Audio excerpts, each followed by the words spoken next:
La Patagonia es uno de los territorios más inhóspitos y misteriosos del planeta. Con más de 1 millón de kilómetros cuadrados que se extienden entre Argentina y Chile, esta tierra de glaciares milenarios y vientos brutales alberga fenómenos que la ciencia aún no puede explicar completamente. Criaturas que desafían las leyes de la biología y descubrimientos que reescriben lo que creíamos saber sobre nuestro pasado. Aquí, en el fin del mundo, donde menos del 40% del territorio ha sido explorado por el ser humano, la naturaleza guarda secretos que llevan millones de años ocultos bajo el hielo, enterrados en cuevas inexploradas, o flotando en las profundidades de lagos que nunca han sido completamente mapeados. Lo que van a ver a continuación no son simples relatos de aventura, sino los secretos más profundos de la Patagonia que desafían nuestra comprensión de la realidad.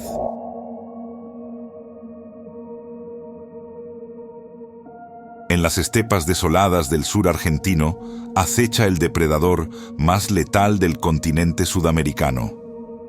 Un felino que ha desarrollado características únicas para sobrevivir en uno de los ambientes más hostiles de la Tierra. El puma patagónico, científicamente clasificado como puma con color patagónica, puede alcanzar pesos de hasta 100 kilogramos y longitudes superiores a los 2.4 metros, incluyendo la cola.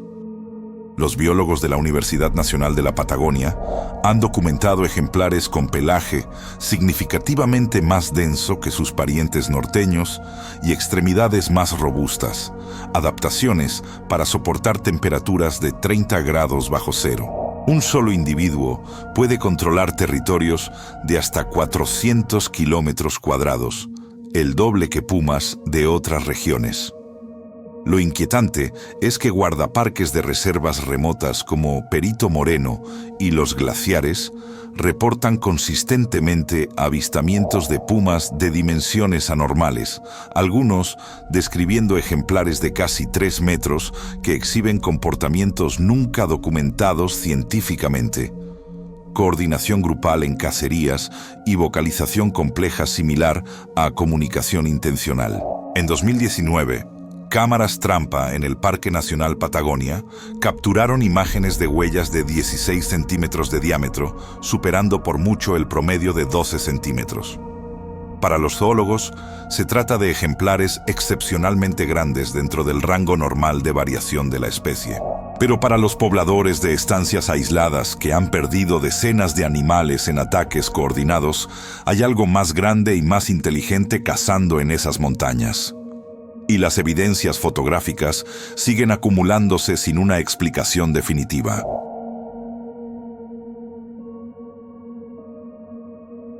En el Parque Nacional Los Glaciares, provincia de Santa Cruz, existe un coloso de hielo que desafía todas las predicciones del calentamiento global y que se comporta de maneras que los glaciólogos aún no comprenden completamente. El glaciar Perito Moreno tiene una superficie de 250 kilómetros cuadrados, una altura de 74 metros sobre el nivel del agua del lago argentino y se extiende más de 30 kilómetros en longitud. Lo que hace único a este glaciar es que contra toda lógica climática, continúa avanzando a una velocidad de aproximadamente 2 metros por día en su frente, mientras que el 95% de los glaciares del planeta están en retroceso acelerado. Este crecimiento genera un ciclo de ruptura espectacular cada 4 a 8 años, donde bloques de hielo del tamaño de edificios de 15 pisos colapsan en el lago. Lo más perturbador son los sonidos que emanan del interior del glaciar. Glaciólogos argentinos del CONICET han documentado desde 2011 emisiones acústicas que describen como respiraciones profundas o gritos metálicos prolongados que no corresponden al patrón típico de crujidos por expansión y contracción del hielo. Pero los guías turísticos que trabajan allí desde hace décadas juran que el glaciar está vivo y que las noches de luna llena se escuchan sonidos que ningún fenómeno geológico puede producir. Los análisis continúan, pero el misterio permanece.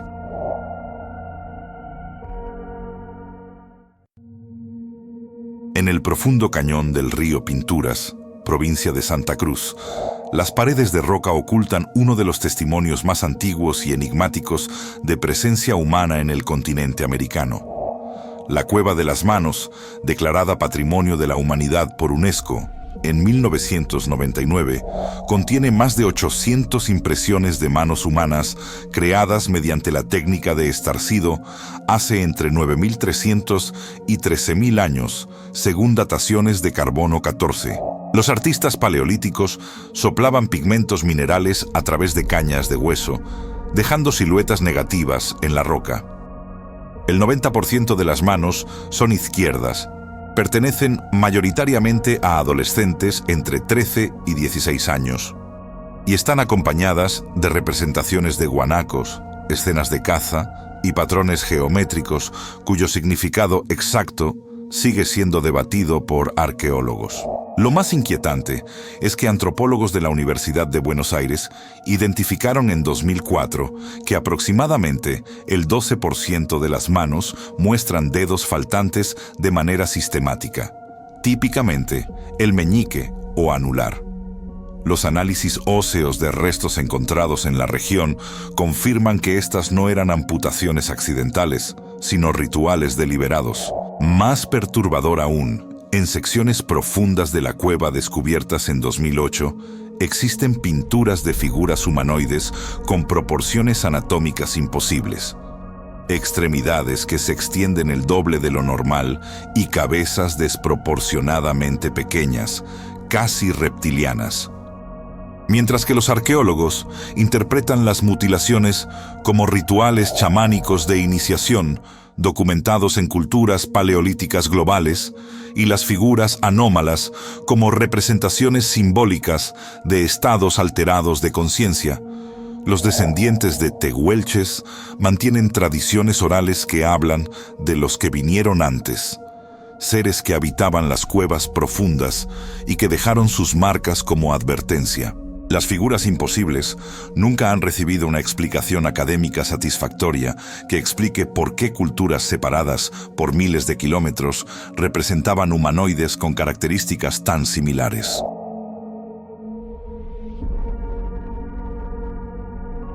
En la provincia de Santa Cruz, cerca de la localidad de Jaramillo, se extiende un cementerio de gigantes convertidos en piedra que representa uno de los testimonios más perfectamente preservados de vida prehistórica en el planeta.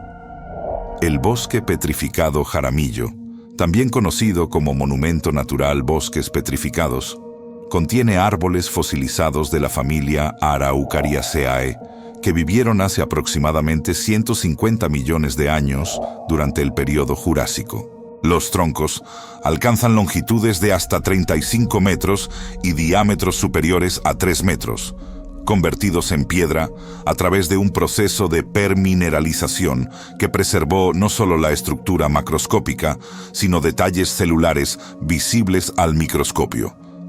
La sílice reemplazó gradualmente la materia orgánica, creando réplicas minerales perfectas que revelan anillos de crecimiento, nudos y hasta evidencia de daño por insectos. Lo más desconcertante es la posición de los árboles. Paleontólogos argentinos han documentado que cientos de estos colosos están orientados en la misma dirección, derribados por una fuerza catastrófica que actuó simultáneamente en un área de más de 60 kilómetros cuadrados. Los análisis geológicos sugieren que un evento volcánico masivo sepultó el bosque completo bajo capas de ceniza en cuestión de días, preservándolo instantáneamente. Pero lo que no se explica es por qué algunos troncos están partidos con fracturas que muestran impactos de fuerza concentrada, como si algo de masa gigantesca hubiera caminado sobre ellos antes de la fosilización. Para los geólogos, se trata simplemente de variaciones en las fuerzas tectónicas durante millones de años de presión subterránea. Pero investigadores independientes que han analizado los patrones de fractura señalan similitudes con pisadas de presión vertical concentrada. En un lugar donde árboles de 40 metros quedaron sepultados en posición horizontal hace 150 millones de años, la pregunta permanece: ¿Qué caminaba entre estos gigantes antes de que el volcán los preservara para siempre?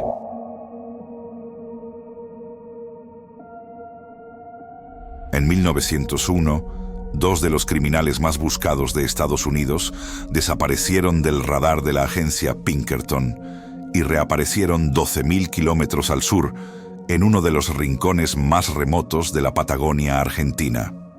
Robert Leroy Parker, alias Butch Cassidy, y Harry Alonzo Longabaugh, conocido como Sundance Kid, establecieron un rancho legítimo en Cholila, provincia de Chubut, comprando 15.000 acres de tierra bajo los nombres falsos de James Ryan y Harry Place. Registros notariales argentinos confirman las transacciones entre 1901 y 1905. Fotografías de la época los muestran posando con ropa formal junto a Eta Place.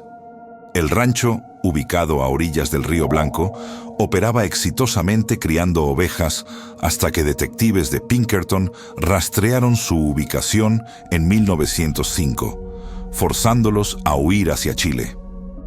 Lo que permanece como uno de los misterios más grandes del crimen organizado americano es su destino final.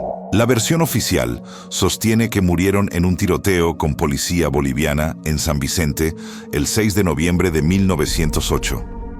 Sin embargo, exhumaciones realizadas en 1991 en el supuesto cementerio revelaron que los restos no coincidían con las descripciones físicas documentadas de ninguno de los dos forajidos. Más inquietante aún, múltiples testigos en Wyoming y Washington entre 1920 y 1937 juraron haber visto a Butch Cassidy vivo, incluyendo a su hermana, quien mantuvo hasta su muerte en 1980 que su hermano regresó secretamente a Estados Unidos.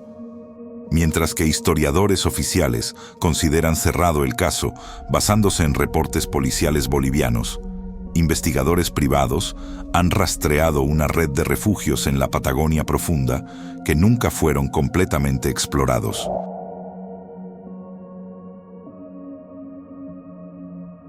Cuando el joven naturalista Charles Darwin desembarcó del HMS Beagle en las costas de Tierra del Fuego en diciembre de 1832, se encontró con algo que desafió sus concepciones sobre las variaciones humanas y que generó debates que continúan hasta hoy. Darwin documentó extensivamente sus encuentros con los pueblos tehuelches y Selknam entre 1832 y 1834. En sus diarios del Beagle, describe haber medido personalmente individuos de entre 1,90 y 2,10 metros de altura. Los huesos fueron enviados al Museo Británico, pero desaparecieron de los registros de catalogación en algún momento entre 1850 y 1870. Lo más perturbador es que Darwin no fue el único. Fernando de Magallanes en 1520 reportó haber encontrado gigantes en la Patagonia de estatura tan impresionante que los europeos promedio apenas les alcanzaban el pecho. Antonio Pigafetta, cronista de la expedición de Magallanes, escribió descripciones detalladas de hombres de más de 8 pies castellanos, aproximadamente 2,20 metros. Durante los siguientes 3 siglos, más de 40 expediciones europeas documentaron avistamientos similares, creando el mito de los gigantes patagónicos. Mientras que los antropólogos modernos explican que los tehuelches efectivamente tenían promedios de altura superiores al resto de poblaciones americanas, 1,75, 1,85 metros para hombres, y que el contraste con europeos desnutridos y de menor estatura amplificó las percepciones, las mediciones específicas de Darwin de individuos superiores a 2 metros están bien documentadas. Los esqueletos que envió a Londres, y que nunca fueron catalogados formalmente, representan uno de los misterios antropológicos sin resolver. Existió una subpoblación de tehuelches de estatura gigantesca que se extinguió antes de ser científicamente documentada. Los catálogos del Museo Británico permanecen inexplicablemente incompletos en esta sección específica.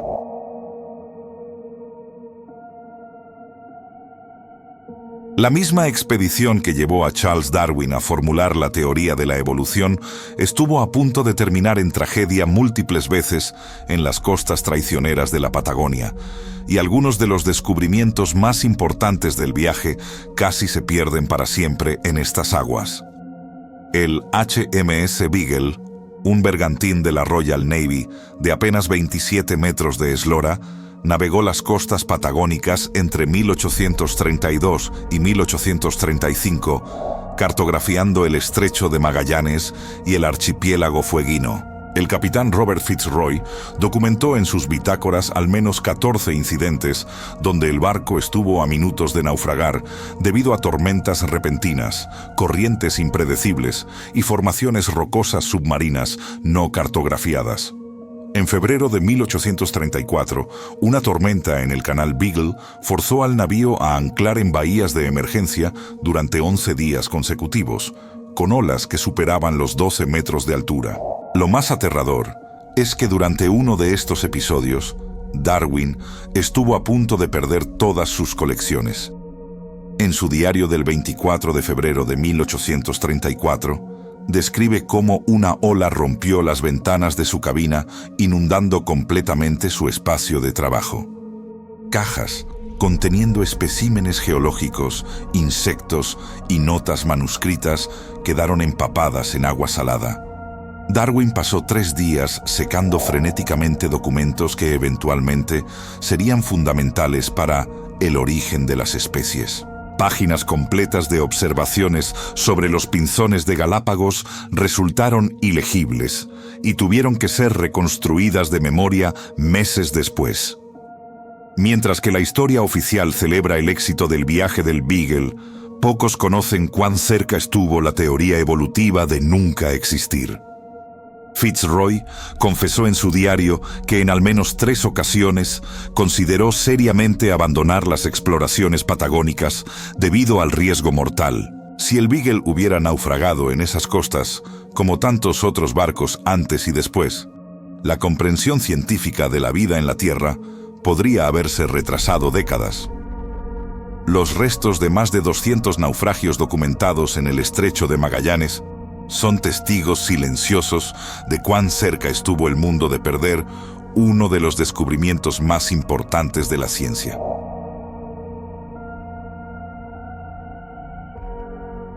En la frontera entre Argentina y Chile, se eleva un cono volcánico perfectamente simétrico que ha sido considerado sagrado por los pueblos originarios durante milenios y que oculta misterios arqueológicos que apenas comienzan a revelarse. El volcán Lanín alcanza 3.776 metros de altura y permanece activo, con su última erupción menor documentada en 1906. Las tradiciones orales mapuches hablan de una ciudad ancestral construida en las laderas del volcán por los antiguos que vinieron antes, donde se guardaban conocimientos y objetos de poder. Durante siglos, estas historias fueron descartadas como mitología por arqueólogos. Dataciones por luminiscencia ópticamente estimulada sugieren que fueron construidas hace más de 1500 años. Lo más inquietante es que análisis con georradar en 2019 detectaron cavidades artificiales bajo las estructuras, posiblemente cámaras selladas que nunca han sido exploradas. Las autoridades de parques nacionales de ambos países han prohibido excavaciones adicionales, clasificando el área como Patrimonio Cultural Sensible bajo protección especial. Los ancianos mapuches se niegan a guiar expediciones a las zonas más altas del volcán, alegando que despertar lo que duerme arriba traería consecuencias catastróficas. Hasta hoy, nadie sabe qué está enterrado bajo el volcán Lanín, ni quiénes fueron los antiguos que construyeron estructuras en un lugar donde el oxígeno es escaso y las temperaturas alcanzan 20 grados bajo cero.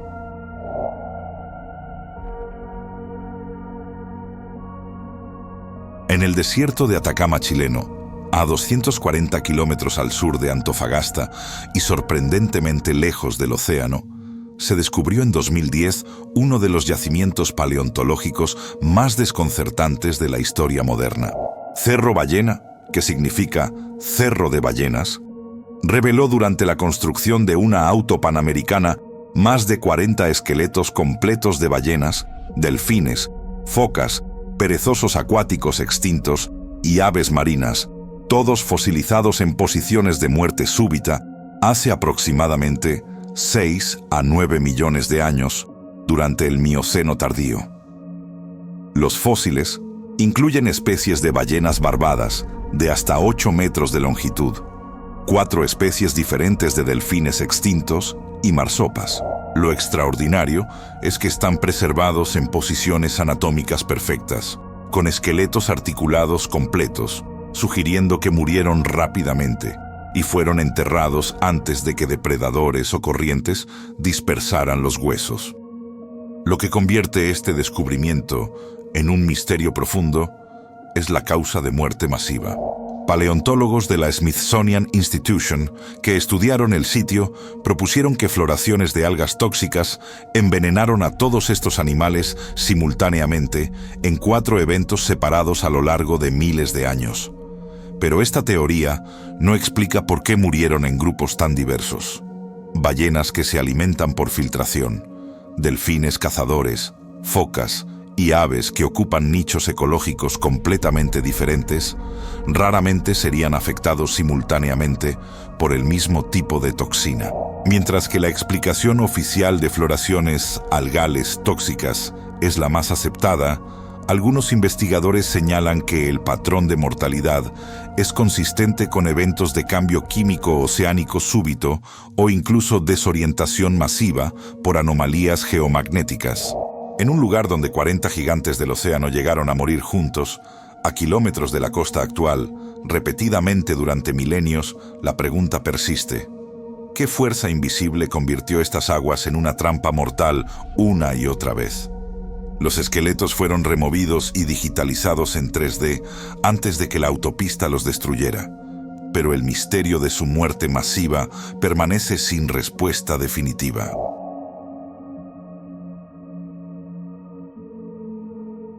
En las profundidades del lago más grande de la Patagonia Argentina, supuestamente habita una criatura que ha eludido la confirmación científica durante más de un siglo, pero que cuenta con suficiente evidencia documental para mantener vivo el debate sobre su existencia.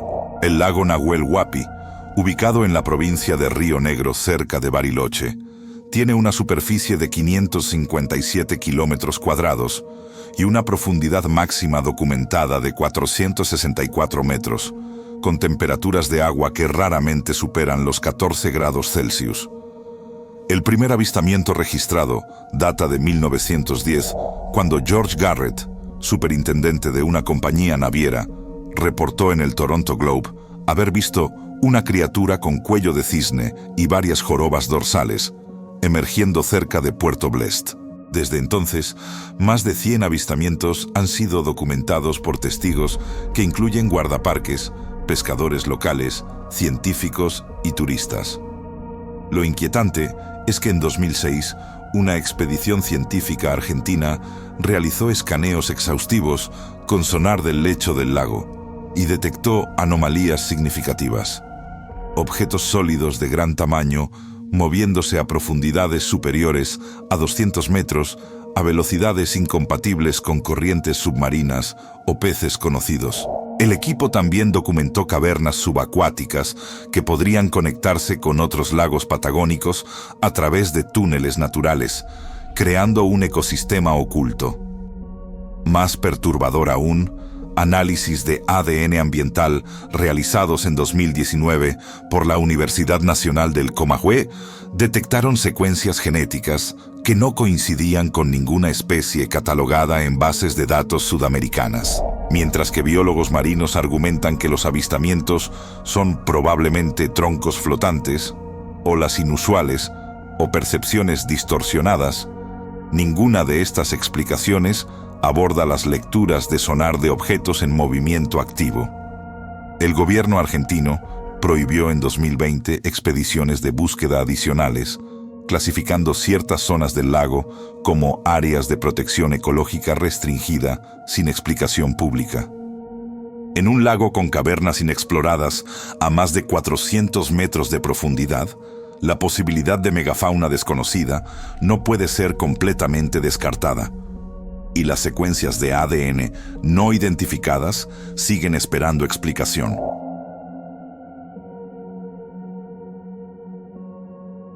En las noches despejadas del extremo sur patagónico, se despliega uno de los espectáculos naturales más extraordinarios del planeta.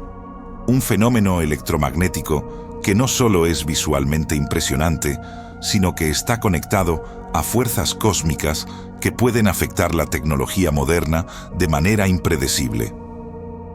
Las auroras australes, contrapartida del hemisferio sur de las auroras boreales, son visibles desde Ushuaia, Tierra del Fuego, con frecuencia variable dependiendo de la actividad solar.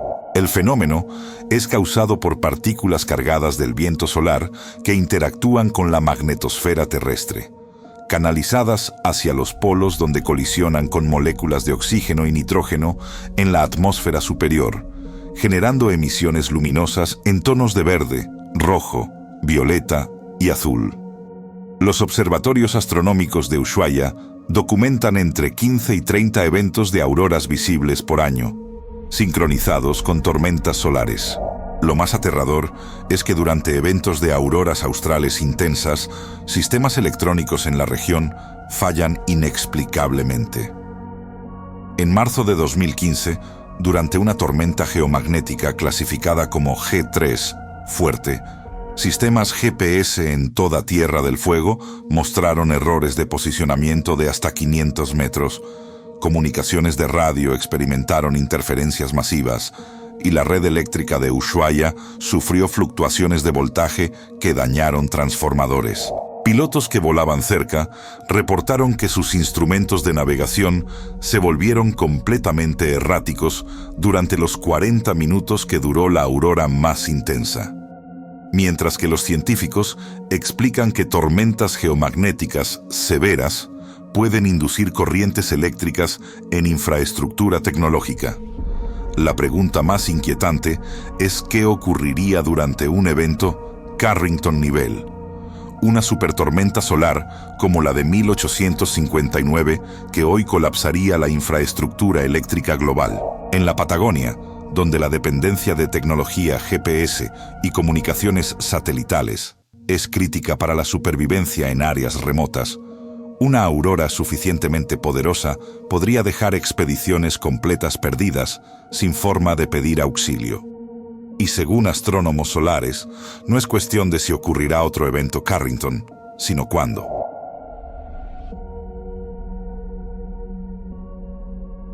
En las formaciones rocosas del Mioceno tardío en Argentina, fue descubierto el ave voladora más grande que jamás existió. Una criatura que desafía la comprensión actual sobre los límites biomecánicos del vuelo biológico. Argentavis magnificens, descubierta en 1979 en la provincia de La Pampa y posteriormente encontrada también en Mendoza, vivió hace aproximadamente 6 millones de años. Los análisis de sus restos fósiles estiman una envergadura alar de entre 6.5 y 7.5 metros, una masa corporal de aproximadamente 70 kilogramos y una altura cuando estaba de pie de más de 2 metros. Para contexto, el ave voladora más grande actual, el albatros errante, tiene envergadura de 3.5 metros y pesa 12 kilogramos. Los cálculos biomecánicos sugieren que Argentavis no podría batir sus alas continuamente. En cambio, debía lanzarse desde acantilados o montañas y utilizar corrientes térmicas para planear durante horas o incluso días enteros sin aterrizar. Lo que genera debate científico continuo es cómo esta ave podría despegar desde el suelo. Además, análisis del cráneo y pico sugieren que era carroñera, pero algunos paleontólogos especulan que podría haber cazado presas tan grandes como crías de mamíferos del tamaño de ovejas. Mientras que la paleontología oficial considera extinta a Argentavis hace millones de años, reportes esporádicos de aves gigantes en Patagonia han persistido durante décadas. Entre 1995 y 2009, al menos 15 avistamientos de criaturas aladas con envergaduras estimadas entre 4 y 6 metros fueron reportados por guardaparques y pilotos en regiones remotas de Santa Cruz y Chubut. Los criptozoólogos sugieren poblaciones relictas sobreviviendo en valles aislados, mientras los científicos lo descartan como percepciones exageradas de cóndores andinos. Pero en una región donde fósiles de megafauna siguen apareciendo regularmente, donde vastas extensiones permanecen inexploradas, la línea entre extinción documentada y supervivencia oculta es más delgada de lo que parece.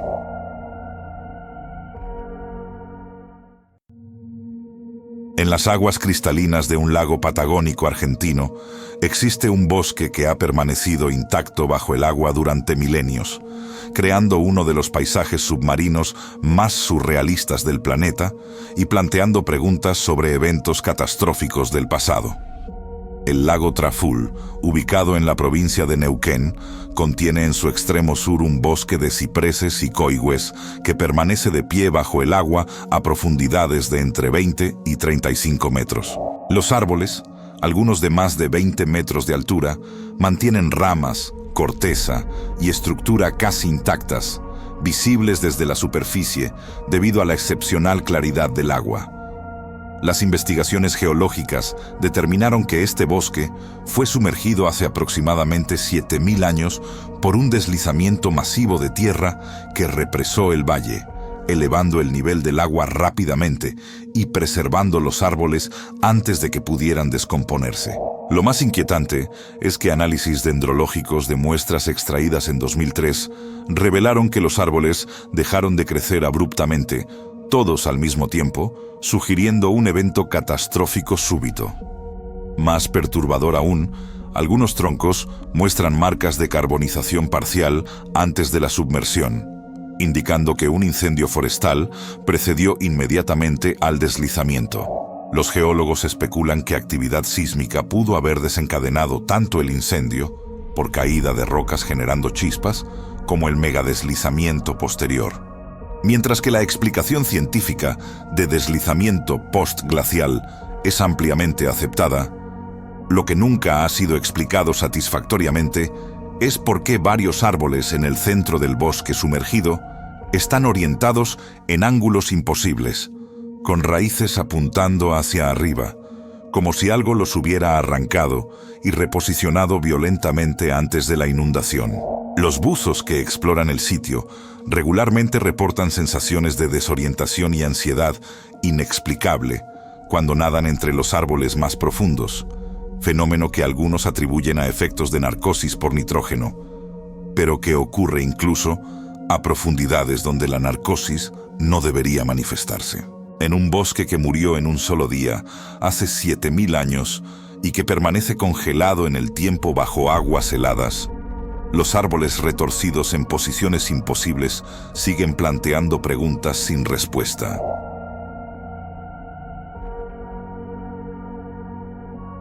En el norte de la Patagonia Argentina, en una zona conocida como Campo del Cielo, yacen dispersos los fragmentos de uno de los impactos meteóricos más masivos de los últimos 6.000 años. Un evento tan devastador que fue registrado en las tradiciones orales de pueblos indígenas y que aún hoy presenta misterios científicos sin resolver. Campo del Cielo, ubicado en la provincia del Chaco, pero culturalmente asociado con la Patagonia ampliada, contiene más de 26 cráteres de impacto distribuidos en un área de 60 kilómetros de longitud.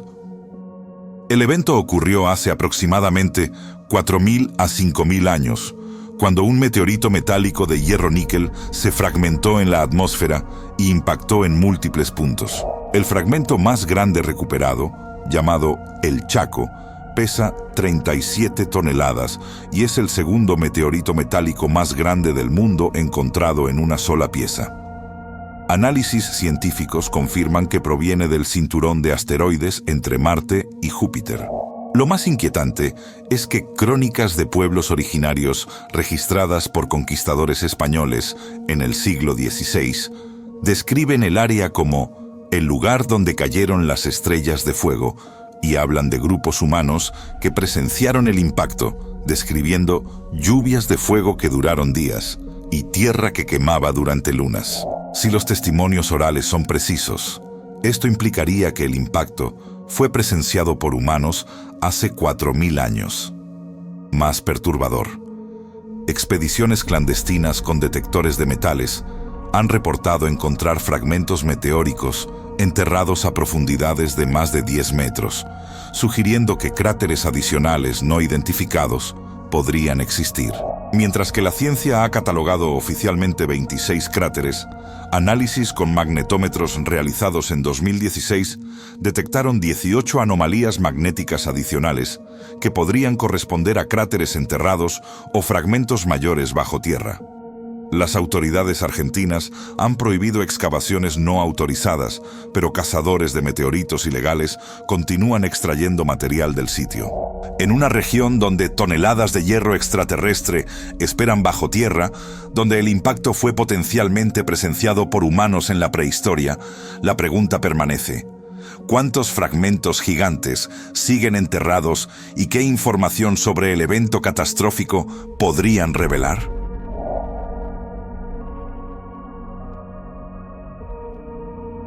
Bajo la superficie de Sudamérica se extiende una de las reservas de agua dulce subterránea más grandes del planeta.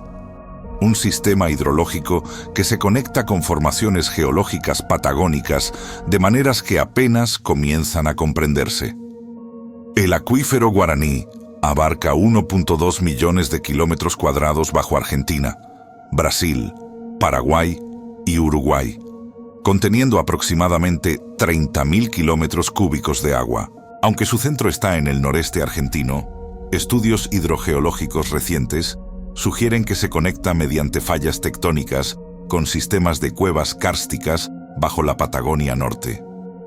Perforaciones realizadas en Neuquén entre 2010 y 2015 detectaron flujos de agua subterránea a más de 1.500 metros de profundidad, con características químicas idénticas a muestras del Guaraní, sugiriendo conexiones hidráulicas a través de cientos de kilómetros. Lo más desconcertante es lo que análisis microbiológicos de muestras de agua del acuífero han revelado. En 2019, investigadores brasileños y argentinos publicaron en Frontiers in Microbiology el descubrimiento de ecosistemas microbianos completos viviendo en completa oscuridad a profundidades superiores a 800 metros, incluyendo especies de arqueas extremófilas que no dependen de fotosíntesis y que metabolizan compuestos de azufre y hierro. Análisis genéticos sugieren que estas especies han estado aisladas evolutivamente durante millones de años, planteando la posibilidad de formas de vida que evolucionaron completamente independientes del mundo de superficie. Mientras que los hidrólogos se enfocan en el acuífero como recurso estratégico de agua potable, la dimensión biológica plantea preguntas más profundas. Si ecosistemas complejos existen en cavernas subacuáticas bajo la Patagonia, conectadas por túneles inaccesibles a exploradores humanos, ¿qué más podría estar viviendo en esas profundidades? En 2021, sensores sísmicos detectaron vibraciones de baja frecuencia provenientes de cavernas del sistema que no coinciden con actividad tectónica conocida. Los datos fueron clasificados como anomalías pendientes de investigación. En un mundo subterráneo del tamaño de varios países europeos combinados, donde nunca ha llegado luz solar, las posibilidades de lo desconocido son ilimitadas.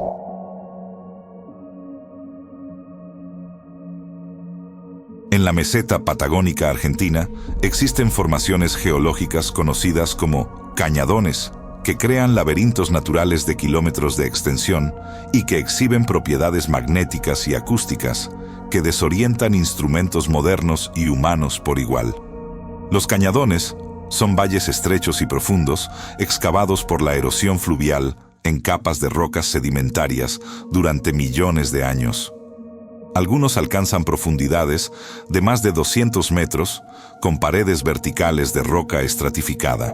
Los cañadones del río Pinturas, del Deseado y del Valle de la Luna en San Juan crean redes complejas donde la navegación visual es extremadamente difícil debido a la similitud de las formaciones.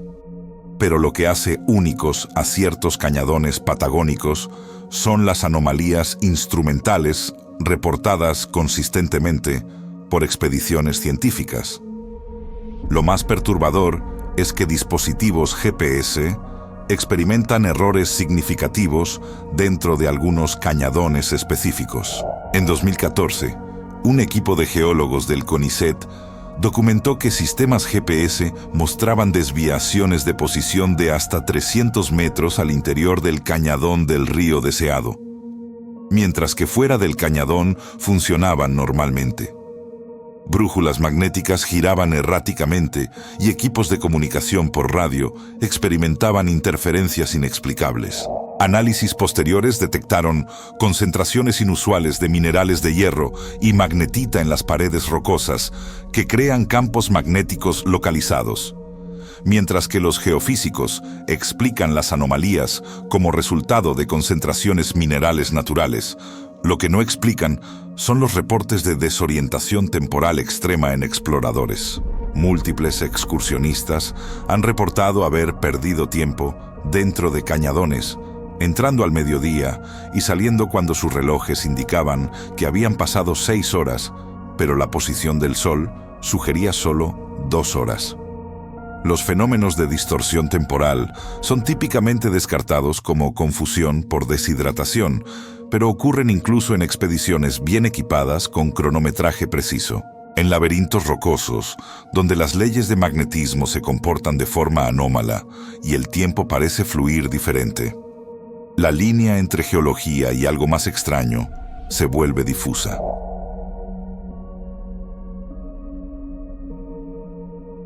En 1951, Argentina anunció al mundo que había logrado lo que Estados Unidos y la Unión Soviética aún no conseguían: fusión nuclear controlada.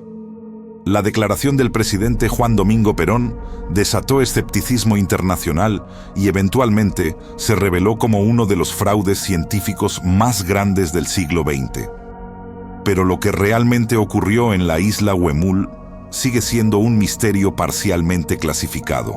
El físico austríaco Ronald Richter convenció a Perón en 1949 de que podía lograr fusión nuclear usando un dispositivo llamado Termatron, que generaba arcos eléctricos de altísimo voltaje. Perón invirtió el equivalente a millones de dólares actuales, construyendo instalaciones secretas en la isla Huemul, en el lago Nahuel Huapi, Bariloche.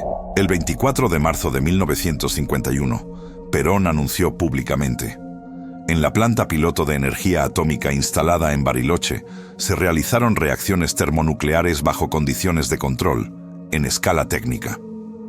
La comunidad científica mundial reaccionó con incredulidad masiva. En 1952, una comisión de investigación determinó que los experimentos eran fraudulentos. No había evidencia de fusión nuclear real, solo explosiones químicas convencionales. Sin embargo, lo inquietante es que técnicos que trabajaron en el proyecto testificaron ante comisiones posteriores que sí se utilizaban materiales radiactivos no especificados y que secciones completas del laboratorio estaban prohibidas incluso para personal de alto nivel. Cuando el proyecto fue desmantelado en 1955, tras la caída de Perón, los registros fueron clasificados y gran parte del equipo fue destruido o trasladado. Décadas después, mediciones de radiactividad en ciertas áreas de la isla Huemul han detectado niveles anormales de isótopos radiactivos que no deberían estar presentes si solo se realizaron explosiones químicas. En 2010, investigadores argentinos solicitaron acceso a archivos completos del proyecto y descubrieron que secciones críticas habían sido destruidas o permanecían clasificadas bajo secreto de Estado. ¿Fue Richter simplemente un charlatán o había un proyecto paralelo clasificado del que solo vimos la fachada publicitaria? Los documentos completos podrían eventualmente revelar si Argentina experimentó con tecnologías nucleares más avanzadas de lo que la historia oficial admite.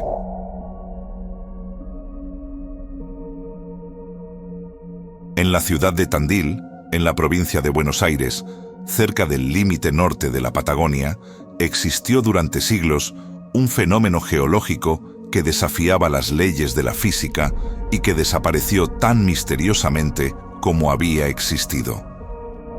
La piedra movediza de Tandil era un bloque de granito de 300 toneladas y aproximadamente 5 metros de altura que se balanceaba precariamente en la cima del cerro La Movediza, apoyándose en un pedestal rocoso de apenas 1 metro cuadrado. La piedra oscilaba visiblemente con el viento fuerte o cuando personas la empujaban, moviéndose varios centímetros de lado a lado, pero siempre regresando a su posición de equilibrio. Registros indican que el fenómeno era conocido por pueblos originarios durante siglos antes de la llegada española y se convirtió en atracción turística principal de Tandil desde el siglo XIX. Lo inquietante es que el 29 de febrero de 1912, a las 9:15 p.m., la piedra movediza cayó sin advertencia previa, destruyéndose al impactar contra la ladera. Testigos reportaron haber escuchado un estruendo, pero no había habido tormentas, terremotos registrados, ni actividad humana en el área. Análisis posteriores revelaron que el pedestal de apoyo se había erosionado gradualmente, pero no explicaron por qué la caída ocurrió exactamente en ese momento después de milenios de estabilidad. Más perturbador, la piedra había sido objeto de supersticiones locales. Se decía que el día que cayera, grandes desgracias vendrían al pueblo. Mientras que los geólogos explican el equilibrio como resultado de erosión diferencial que dejó el bloque apoyado en un punto singular, lo que nunca respondieron satisfactoriamente es cómo un objeto de 300 toneladas pudo balancearse durante milenios sin caer y por qué cayó precisamente en 1912. Los intentos de recrear el fenómeno con réplicas han sido infructuosos. Ninguna réplica logra el mismo grado de estabilidad móvil que tenía la original. Leyendas locales sostienen que la piedra era un marcador dejado por una civilización antigua y que su caída señaló el inicio de tiempos oscuros. Coincidentemente o no, 1912 marcó el comienzo de una serie de conflictos que culminarían en las guerras mundiales. La piedra original permanece fragmentada y el misterio de su equilibrio imposible nunca fue reproducido ni completamente explicado.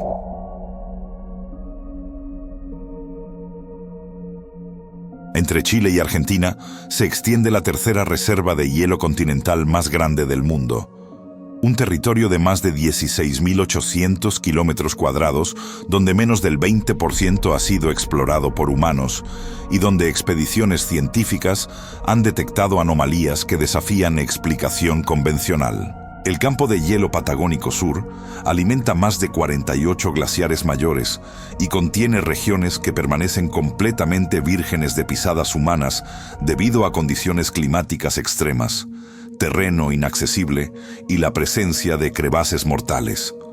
Los mapas satelitales de alta resolución revelan formaciones geológicas bajo el hielo que no corresponden a estructuras glaciales naturales típicas. En 2011, geofísicos argentinos usando radar de penetración terrestre detectaron cavidades masivas a profundidades superiores a 400 metros, algunas con dimensiones equivalentes a estadios de fútbol. Lo más perturbador son los reportes de expediciones que han experimentado fallas simultáneas de equipos electrónicos en zonas específicas. En 2013, un equipo conjunto argentino-chileno con GPS, radios satélites y balizas de emergencia perdió completamente las comunicaciones durante 6 horas mientras exploraban cerca del glaciar Viedma. Cuando restablecieron contacto, todos sus dispositivos se habían apagado simultáneamente. Análisis posteriores no encontraron fallas técnicas. Las baterías estaban cargadas y los circuitos intactos. Los exploradores reportaron sensaciones intensas de desorientación y pánico durante el evento, mientras que los científicos especulan sobre depósitos minerales con propiedades electromagnéticas inusuales o microclimas que generan campos magnéticos localizados. Ninguna teoría explica por qué los equipos se apagan completamente en lugar de simplemente fallar. Los habitantes de puestos fronterizos hablan de zonas muertas donde la tecnología moderna simplemente deja de funcionar, lugares que incluso los pueblos originarios evitaban. Con solo el 20% del campo de hielo mapeado, cavidades inexploradas bajo 400 metros de hielo y equipos modernos que fallan sin causa técnica, lo que realmente existe bajo millones de toneladas de hielo milenario sigue siendo uno de los mayores enigmas geográficos del planeta. Y las cavidades detectadas por radar nunca han sido exploradas directamente.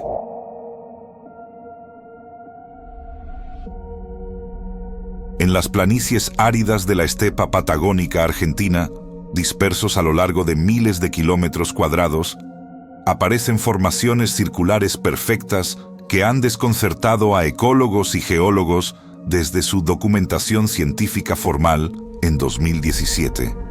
Los anillos de hadas o círculos sin vegetación de la Patagonia son áreas circulares de entre 2 y 15 metros de diámetro donde absolutamente ninguna planta crece, rodeadas por anillos de vegetación más densa de lo normal.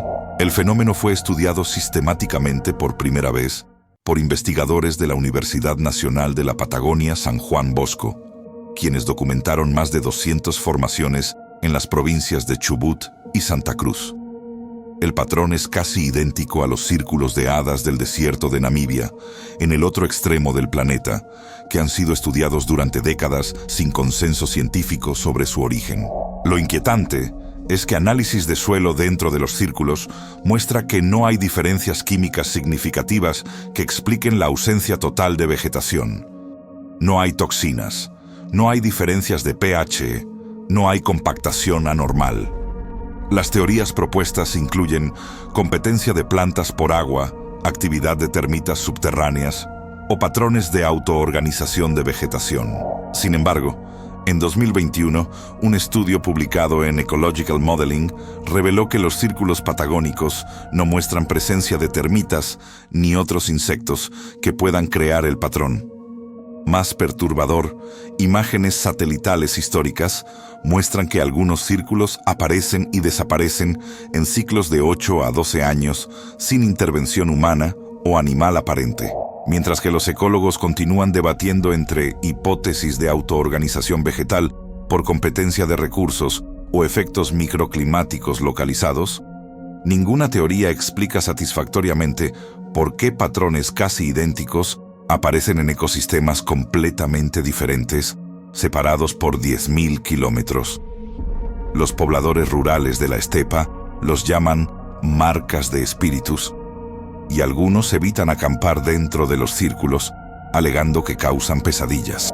En un fenómeno que aparece simultáneamente en dos continentes sin conexión ecológica aparente, donde el suelo es idéntico pero nada crece, la naturaleza guarda un secreto que la ciencia aún no puede descifrar completamente.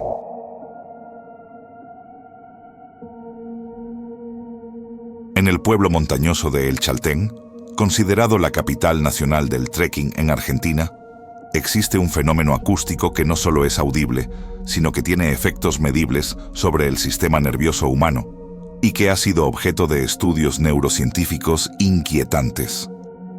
El Chaltén está ubicado al pie del monte Fitzroy, en una zona donde los vientos patagónicos alcanzan velocidades extremas al ser canalizados entre formaciones montañosas. Estos vientos, al pasar a través de grietas en las rocas y formaciones geológicas específicas, generan tonos de infrasonido en frecuencias entre 7 y 19 Hz, por debajo del umbral de audición consciente humana, pero dentro del rango que afecta fisiológicamente al cuerpo. Investigadores de acústica arquitectónica de la Universidad de Buenos Aires documentaron en 2018 que ciertas ubicaciones en valles cercanos al pueblo generan infrasonidos sostenidos durante horas, cuando las condiciones de viento son específicas. Lo más aterrador es lo que estos infrasonidos causan en humanos expuestos. Estudios neurológicos han demostrado que frecuencias entre 7 y 19 Hz Pueden inducir sensación de presencia invisible, ansiedad extrema, visión periférica distorsionada y, en casos documentados, alucinaciones auditivas y visuales. Los efectos son causados por resonancia del globo ocular a 18 Hz y estimulación inadvertida del sistema vestibular. En el Chaltén, guardaparques y guías de montaña reportan consistentemente que excursionistas en ciertas zonas experimentan pánico inexplicable. Reportan escuchar voces llamándolos cuando están solos y ven figuras moviéndose en la periferia de la visión, que desaparecen al mirarlas directamente. Mientras que los científicos explican el fenómeno como efectos puramente físicos de infrasonido sobre órganos sensoriales, lo que genera inquietud es que los pueblos originarios Aonikenk evitaban específicamente esos valles miles de años antes de que existiera la ciencia de la acústica, llamándolos lugares donde los espíritus engañan a los vivos. En 2019, un excursionista solitario tuvo que ser rescatado después de reportar por radio que voces le ordenaban saltar desde un acantilado. Los análisis posteriores confirmaron que estuvo expuesto a infrasonidos de 17 Hz durante más de 3 horas.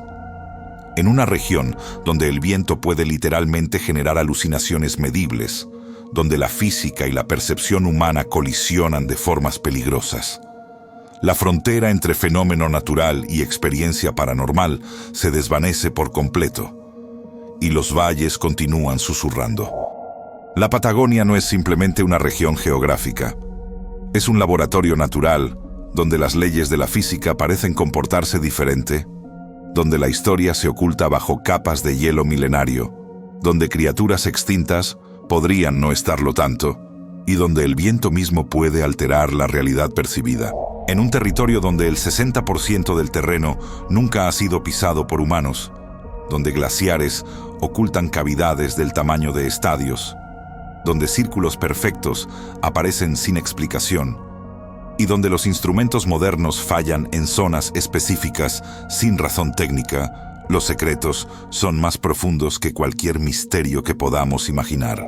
Porque al final, en el fin del mundo, donde la Tierra se termina y el hielo eterno comienza, hay preguntas que quizás nunca deberíamos hacer, y respuestas que tal vez no estamos preparados para escuchar.